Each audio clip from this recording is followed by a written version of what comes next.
1월의 마지막 날, 오늘 밤에 보면은 1월의 마지막 밤을 함께 하는 거죠. 자, 1월 31일 수요일입니다. 간절한 기다림과 외침, 그리고 소원을 이루시는 주님. 간절한 기다림, 그리고 외침. 제가 설교하면서 이 외침에 대한 걸 자주 많이 강조하잖아요. cry, 소리친다, 외쳐 부른다. 이 신앙생활에서 이 cry 참 중요해요. 오늘도 간절한 기다림과 외침, 그리고 소원을 이루시는 주님. 1대지 바디메오의 간절한 외침. 자, 조금 같이 가볼까요? 기회는 시작. 기회는 갈망하며 기다리는 사람에게 찾아오지요. 바디메오는 거지요 맹인이죠. 여리고에 오신 예수님이 떠나신다는 말을 들을 때 그는 예수님이 지나가시는 길에 앉았다는 거죠. 그와 예수님의 만남은 우연이 아니라 오랜 기다림의 만남. 그래요. 예수님과 이 바디메오의 만남은 우연이 아니라 오랜 기다림의 결과라는 거죠. 간절한 기다림, 그리고 그 만남 속에서 간절한 외침, 그리고는 소원이 성취되는 은혜가 나타납니다. 밑에 4줄, 그는 절박한 마음으로 소리 지르며 cry out, 소리 지르며 예수님의 시선을 끕니다. 예수님을 다윗의 자손이라고 부르며 그분을 메시아적 치유자로 고백을 하죠. 침묵, 시당.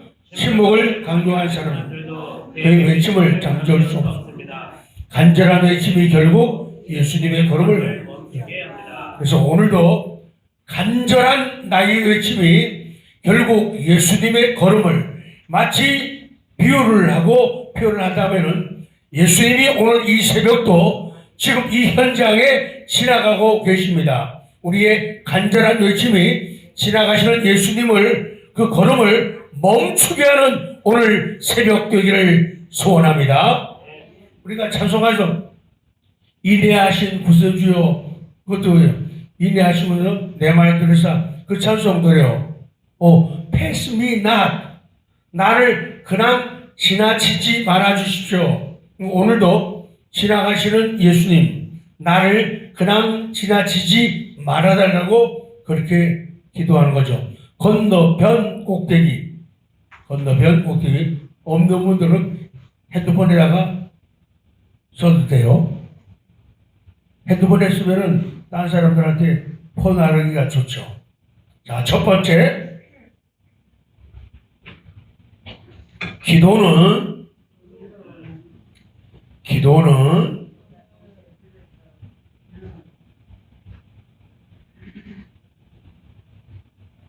우리가 바라는 결과보다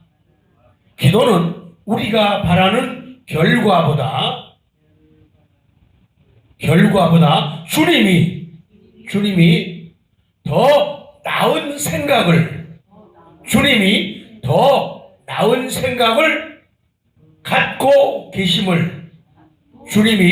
더 나은 생각을 갖고 계심을 인정하는 고백이 되어야 한다. 기도라고 하는 것은 하나의 고백이에요. 그런데 그 기도가 고백인데 어떤 고백이냐? 우리가 바라는 것, 내가 바라는 결과보다 우리 주님은 더 나은 생각, 더 좋은 생각, 더 탁월한 생각을 갖고 계십니다. 맞습니다. 옳습니다라고 인정하는 고백이 되어야지 바른 기도가 되고 응답되는 기도가 될 수가 있다는 거예요. 자, 시작. 기도는 우리가 바라는 결과보다 주님이 더 나은 생각을 갖고 계심을 인정하는 고백이에요.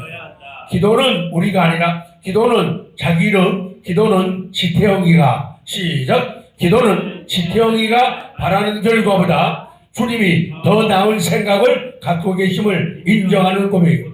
그래서 나는 작지만은, 나는 적지만은 주님은 나보다도 더 나은 생각을, 더 놀라운 은혜를, 더 놀라운 사랑을, 더 탁월한 능력을 갖고 계시다고 인정하는 고백될 때 이것이 진솔한 기도이고 바른 기도다. 자, 2대지로 갑니다. 2대지 바디메오의 구원과 치유입니다. 바디메오의 구원과 치유. 자, 첫 줄만, 반만, 시작. 예수님의 시선은 간절한 믿음을. 예수님이 어디에 머무시는가? 예수님의 시선은, 그 사랑의 눈길은 어디에 머무는가? 간절함이 있는 곳에 머문다는 것이죠. 바디메오의 외침을 들으신 예수님이 발걸음을 멈추시고 그를 부르십니다. 바디메오는 겉옷을 내버리고 예수님께 나아간다. 마치 이 거린에게는 겉옷이 재산과도 같은 것이죠. 너무너무 소중한 것. 그렇지만 그것을 내버리고 벗어버리고 예수님께로 나아갑니다.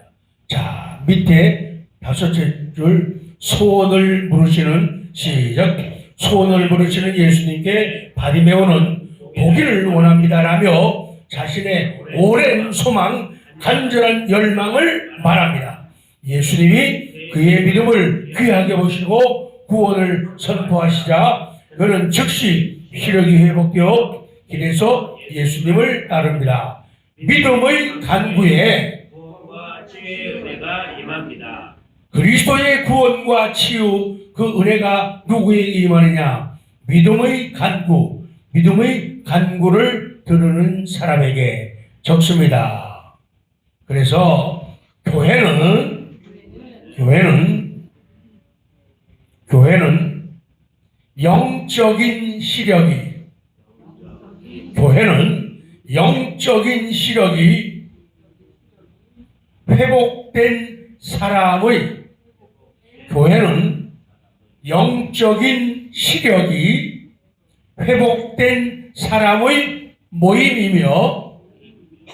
영적인 시력이 회복된 사람의 모임이며 옆으로 자 긋고 살아있는 유기체, 살아있는 유기체, 살아있는 유기체. 자, 긋고 무너진 세상에서, 무너진 세상에서 예수님의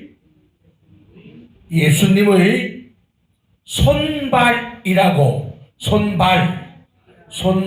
손발이라고, 무너진 세상에서 예수님의 손발이라고 불려지는 곳이다.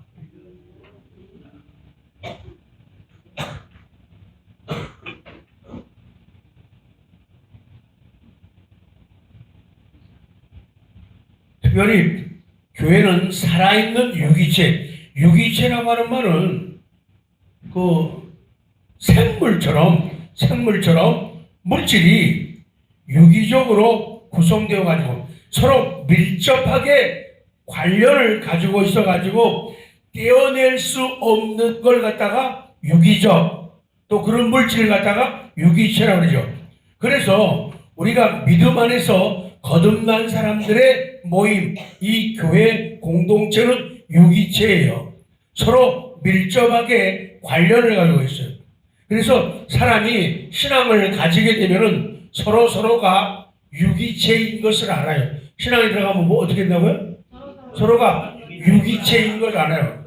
너하고 나는 남남이고 너하고 나는 피도 나누지 않았지만은 믿음 안에서 그리스도를 인해 가지고 우리가 유기체인 것을 우리는 서로 밀접하고 관련을 가지고 있다. 그래서 서로 떼어낼 수 없는 그런 부분이고 떼어낼 수 없는 존재다. 이것이 가능할 때 진정한 사랑이 나타나고 이것이 가능할 때 진정한 애정이 표현되고 이것이 가능할 때 어디든지 함께 갈 수가 있고 어디든지 함께 가고 무엇이든지 같이 할 수가 있는 것은 서로가 유기체라고 인정하고 믿기 때문이에요. 그러나 거듭남의 은혜를 통해서 유기체인 것을 깨닫지 못하게 되면 넌 따로 나 따로 이렇게 되는 거예요. 그래서 남의 아픔, 남의 슬픔에 동참할 수가 없고 남의 승리와 성공 앞에 감격하지 못하는 이유가 바로 거기에 있는 거예요. 우리는 유기체다. 쳐다보면서 시작. 결국에 유기체라는 것은 우리 서로 밀접하게 관련 가지고 있어요. 우리는 떼어날 수 없어. 신앙의 한 운명 공동체야. 이게 깨달아지는 거거든요. 그럴 때 거기서부터 생명력이 파급되고 거기에 일치가 나타나게 되죠. 그래서 우리 두 번째 큐티, 교회는 영적인 시력이 회복된 사람이 모임이에요. 그러니까 영적인 눈, 하나님을 보는 눈, 대세를 보는 눈, 천국을 보는 눈, 응답을 보는 눈, 이 눈이 열리지 않는 사람들은 이거는 온전한 교회가 아니에요. 교회라고 하는 말은, 교회라고 하는 이 건물이 교회가 아니에요. 교회라는 것은 거듭난 사람, 그 사람의 총 숫자를 갖다가 교회, 에클레시아라고 이렇게 부르거든요. 그렇기 때문에 교회는 영적인 시력이 회복된 사람들이에요. 상대방의 영혼도 바르게 보이고 내 영혼도 바르게 보이고 내 현실이 바르게 보이고 하나님이 바르게 보이고 하나님 나라가 보이는 거예요. 그리고 기도를 드리면 기도는 결국에 응답이 된다. 그런 영적인 시력이 열린 사람들의 모임을 갖다 뭐라 그런다? 교회라 그런다고요. 그래서 교회는 영적인 시력이 회복된 사람들의 모임. 왜? 보지 못하는 사람들은 하나가 될 수가 없어요. 보지 못하는 사람들은 유기체가 될 수가 없는 거예요. 그리고 지금 강조한 대로 교회는 살아있는 유기체이고 교회는 어떤 것이냐? 무너진 세상에서 세상이 무너짐이 너무도 많이 있어요. 무너진 세상에서 예수님의 손발, 교회는 예수님의 손이야. 교회는 예수님의 발이야. 이렇게 불려지는 것이 교회라는 거예요. 그래서 예수님의 뜻을 깨달아 아는 사람들, 그 모임이, 그 교회가 예수님의 손이 되고 발이 되는 거예요. 그래서 교회가 예수님 손이 되어서 일을 하고, 예수님의 손이 되어서 일을 하고, 예수님의 발이 되어서 찾아가는 거예요. 그래서 살리고 회복시키고 깨우고 고치는 일들을 우리 믿는 사람들이 교회가 한다. 읽었나요? 읽으십시오. 시작. 교회는 영적인 시력이 회복된 사람의 모임이며 살아있는 중이세 무너진 세상에서 예수님의 손발이라고 불려지는 곳이다. 무너진 세상에서 예수님의 손이라고 예수님의 발이라고 불려지는 것이 교회라는 거예요. 그러니까 교회가 예수님의 손 역할을 안 하고 예수님의 발 역할을 안 하게 되면은 교회다운 교회는 아니다. 자, 건너편 마지막 큐티입니다.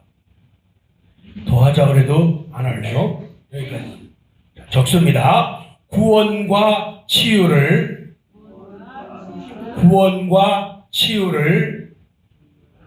체험한 자의 구원과 치유를 체험한 자의 겸손과 순종은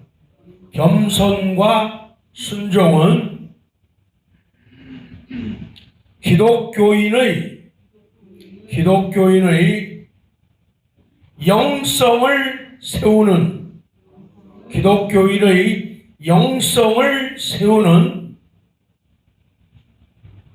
영성을 세우는 절대 타협할 수 없는 두 개의 기둥이다. 절대 타협할 수 없는 두 개의 기둥이다. 나의 영적인 영성을 세우는 두 가지 기둥이 있는데 그 하나는 겸손이고 그 하나는 순종이다. 겸손이라는 기둥과 순종이라는 이 두 개의 기둥이 나의 영성을 세우는 거예요. 겸손하면 겸손할수록 영성은 잘 세워지고 순종을 잘하면 잘할수록 나의 영성은 잘 세워지는 거예요.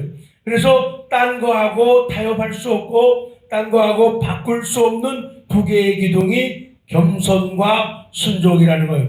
이 겸손과 순종은 누구에게 있느냐? 구원과 치유를 체험한 사람에게 있는 거예요. 읽어요. 시작. 구원과 치유를 체험한 사람의 겸손과 순종은 기독교인의 영성을 세우는 절대 타협할 수 없는 기둥. 그렇기 때문에 오늘 본문에 나와 있는 소경 바디메오 이 사람은 예수님을 통해서 예수님 앞에서 외쳐 부르짖으면서 예수님께 긍휼을 베풀어 달라고 그러죠. 그렇게 얘기하죠. Have mercy on me. 나에게 자비를 베풀어 주십시오. 사람들은 다르게 할 때 보통 please 미안하지만 죄송하지만 그러면서 have mercy on me 이렇게 말하면은 제발 저를 살려주세요 말이에요. 그러니까 기도할 때 어려움이 있을 때 뭐 할 때요? 슬플 때, 낙심될 때, 답답할 때 그때 기도는 결국에 하나님 저에게 자비를 베풀어 주세요 그 얘기거든요. 그 얘기는 결국 하나님 저를 뭐 해주세요? 살려주세요. Have mercy on me. 나를 자비를 가지게 해주세요. 저에게 자비를 베풀어 주세요. 오늘 기도도 그래요. 저에게 자비를 베풀어 주세요. 저를 살려주세요. 그 말이거든요. 그래서 어떨 땐요, 저는 기도가 잘 될 때, 기도가 안 될 때 그 말만 해요. 하나님, 저 불쌍히 여겨주세요. 그 얘기를 한 3번, 5번만 진지하게 하면요, 그냥 막 뚫리면서 기도가 돼요. 눈물이 나고요. 하나님, 저 살려주세요. 하나님, 저 살려주세요. 어려울 때. 자, 짧은 시간이지만 간절함으로 우리 기도하고 하루를 1월의 마지막을 그리고 1월의 마지막 밤을 아름답게 보내고 새 교제를 가지고 2월의 새벽에 우리 만납니다. 기도합니다.